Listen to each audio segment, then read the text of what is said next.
जब गलती से दिल्ली पुलिस ने एक साधु को जेल में डाल दिया तो फिर उसके बाद जो हुआ उसे देखकर सबके होश उड़ गए।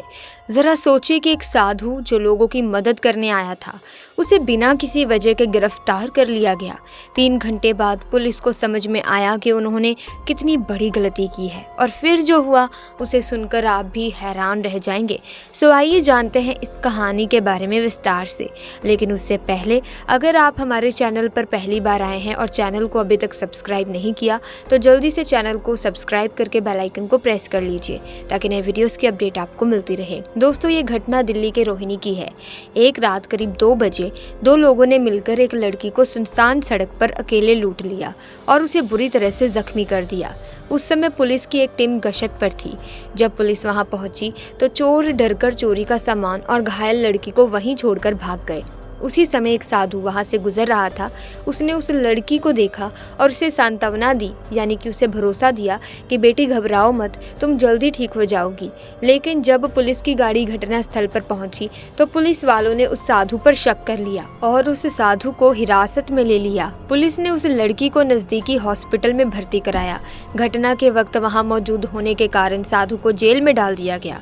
जब पुलिस ने उससे पूछताछ की तो साधु ने बताया कि जब वो वहां पहुंचा तब वो लड़की पहले से ही खून से लहूलुहान थी और जमीन पर पड़ी हुई थी। उस साधु ने कहा कि अगर आप लोगों को मुझ पर शक है तो उस लड़की से ही पूछ लीजिए। पुलिस वालों ने बताया कि लड़की कोमा में जा चुकी है और डॉक्टर्स ने कहा है कि वो शायद नहीं बचेगी। मौके पर आप ही वहां मौजूद थे, इसलिए आपको उम्र कैद या फांसी तो होना तय है। तब उस साधु ने कहा कि इस बच्ची को अभी 32 साल और जीना है, इसकी मृत्यु अभी नहीं बल्कि 32 साल बाद होगी। इतना कहने के बाद साधु महाराज ध्यान में लीन हो गए और पुलिस वालों ने उनके खिलाफ मर्डर का मुकदमा बना दिया। पूरा 1 दिन बीतने के बाद भी साधु महाराज अभी भी ध्यान अवस्था में थे। देखते ही देखते 3 दिन बीत गए, लेकिन वो अभी भी ध्यान मुद्रा में ही लीन थे। पिछले 3 दिन से साधु ने अन्न का एक दाना भी न खाया। पुलिस वाले ये देखकर हैरान थे कि कोई आदमी बिना कुछ खाए पिए 3 दिन तक कैसे रह सकता है। वहीं दूसरी तरफ वो लड़की भी कोमा में थी और अपनी मौत से जूझ रही थी।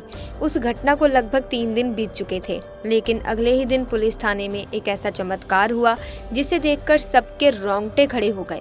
अस्पताल से पुलिस वालों को एक कॉल आई जिसमें कहा गया कि उस लड़की को होश आ गया है। पुलिस वाले तुरंत अस्पताल पहुंचे और उस लड़की का बयान लिया, लेकिन उस लड़की ने अपने बयान में जो कहा वो सबको चौंका देने वाला था। उसने बताया कि मैं रात के करीब 2 बजे अपने दोस्त के घर से वापस आ रही थी और रास्ते में मुझे 2 लोगों ने पकड़कर लूटपाट की। जब मैंने चिल्लाया तो उन लोगों ने मेरे सिर पर लोहे की रॉड मार दी, जिसके बाद मैं जमीन पर गिर गई और वे वहां से भाग गए। वहां आसपास कोई भी नहीं था जो मेरी मदद कर सकता था। तभी मेरे पास एक बाबा आए जो दिखने में बिल्कुल साईं बाबा जैसे लग रहे थे। उन्होंने मेरे घाव पर हाथ फेरा और कहा कि घबराओ मत बेटा, सब ठीक हो जाएगा।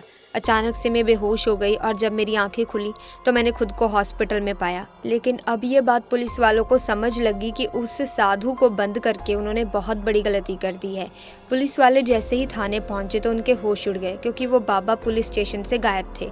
उनकी जगह लॉकअप में 2 लोग मौजूद थे जो चिल्ला चिल्ला कर बोल रहे थे कि हमने ही चोरी की है और हमने ही उस लड़की को घायल किया है। जब वीडियो कॉल पर उस लड़की को उन दोनों के चेहरे दिखाए गए तो उसने पुष्टि की कि हाँ, ये वही लोग थे जिन्होंने मेरे साथ लूटपाट की थी। सिर्फ इतना ही नहीं, पुलिस वालों को लॉकअप की दीवारों पर एक ऐसी चीज दिखाई दी जिस पर लिखा था सबका मालिक एक है। इससे पुलिस वाले ये समझ गए कि उन्होंने जिस साधु बाबा को पकड़ रखा था वो कोई और नहीं बल्कि स्वयं साईं बाबा थे। दोस्तों, इस घटना को सुनने के बाद आपका मन भक्तिमय हो गया होगा और अगर आप भी साईं बाबा के भक्त हैं, साईं बाबा को मानते हैं तो कमेंट सेक्शन में जय साईं बाबा जरूर लिखिएगा। साईं बाबा आपकी सारी मुरादें पूरी करेंगे। और इसी के साथ आपका इस घटना के बारे में क्या विचार है, क्या कहना चाहते हैं, कमेंट सेक्शन में अपने विचार हमारे साथ साझा जरूर कीजिए। साथ ही अगर वीडियो अच्छी लगी हो तो वीडियो को लाइक करें, शेयर करें और इसी तरह की और वीडियोस को देखने के लिए हमारे चैनल को सब्सक्राइब करके बेल आइकन को जरूर प्रेस कर दीजिएगा ताकि नए वीडियोस की अपडेट आपको समय समय पर मिलती रहे। जल्दी मुलाकात होगी आपसे एक नई वीडियो में। तब तक के लिए धन्यवाद।